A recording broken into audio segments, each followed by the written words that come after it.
মৃত সদ্যজাতের দেহ রাস্তার আবর্জনার স্তূপে ফেলে দিল সাফাই কর্মী। এমনই অভিযোগে তোলপাড় হলো হাসপাতাল চত্বর। জানা গিয়েছে, রাতে আবর্জনার স্তূপ থেকে উদ্ধার হয় এক মৃত সদ্যজাত শিশুর দেহ। এদিন সন্ধে নাগাদ আবর্জনার স্তূপের মধ্যে একটি সদ্যজাত শিশুকে দেখতে পান স্থানীয়রা। ঘটনার খবর চাউর হতেই চাঞ্চল্য ছড়ায় শিলিগুড়ির ডাঙ্গিপাড়া বিবেকানন্দ রোডে। 2টো নাগাদ বাচ্চার জন্ম হয়। 4 ঘন্টা অবজারভেশনে রাখে। স্থানীয়রা জানান, আবর্জনার স্তূপ থেকে প্লাস্টিক কোড়ানোর সময় এক মহিলার নজরে আসে ওই সদ্যজাত শিশুর দেহটি। তারপরে স্থানীয়দের বিষয়টি জানানোর পর খবর দেওয়া হয় পুলিশকে। খালপাড়ার আউটপোস্টের পুলিশ এসে দেহটি উদ্ধার করে হাসপাতালে পাঠিয়ে দেয়। এরপরই জানা যায়, কালিম্পংয়ের এক বাসিন্দা তার স্ত্রীকে শিলিগুড়ি জেলা হাসপাতালে ভর্তি করেছিলেন। ঘটনার দিন সন্ধেবেলায় ওই প্রসূতি একটি মৃত সন্তানের জন্ম দেয়। সন্তানের দেহ মাটিতে পুঁতে ফেলতেই এক সাফাই কর্মীর শরণাপন্ন হন ওই ব্যক্তি। 3000 টাকার বিনিময়ে দেহ নিয়ে যায় নিজেকে সাফাই কর্মী বলে দাবি করা অভিযুক্ত ব্যক্তি। এরপরই দেহ আবর্জনার স্তূপে ফেলে দেওয়ার অভিযোগ উঠেছে ওই সাফাই কর্মীর বিরুদ্ধে। পুলিশ ঘটনার তদন্ত শুরু করেছে। আমরা স্ট্যান্ডে ছিলাম, তখন পূজা হচ্ছে, তো দেখতেছি কি লোকগুলো ভিড় লাগাইছিল পুরা। তারপরে যাই দেখতেছি কি একটা বাচ্চা ফালানো ছিল কাপড় মোড়ায়। কয়টার সময়?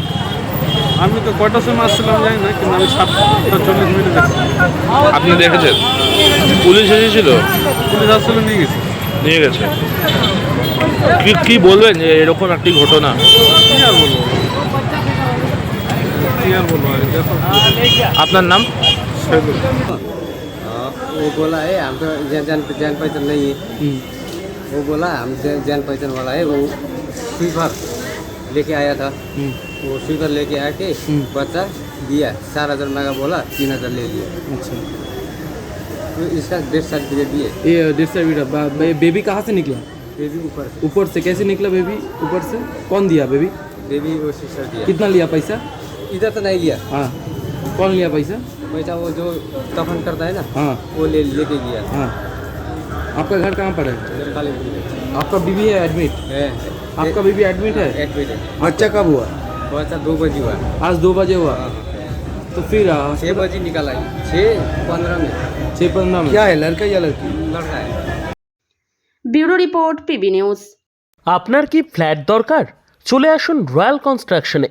এখানে সুলভ মূল্যে জমি জায়গা ক্রয় ও বিক্রয় করা হয়, অথবা জমি সংক্রান্ত কাগজপত্র সঠিকভাবে তৈরি করা হয়। পূর্ব বর্ধমানের একমাত্র প্রতিষ্ঠান, তার নাম রয়্যাল কনস্ট্রাকশন। আজই চলে আসুন। ঠিকানা পূর্ব Bardhaman hawkers market, room number 24, দ্বিতলে। যোগাযোগ করুন এই নম্বরে 9674700421 অথবা 8967838995। আর দেরি নয়, এখনই চলে আসুন রয়্যাল কনস্ট্রাকশনে।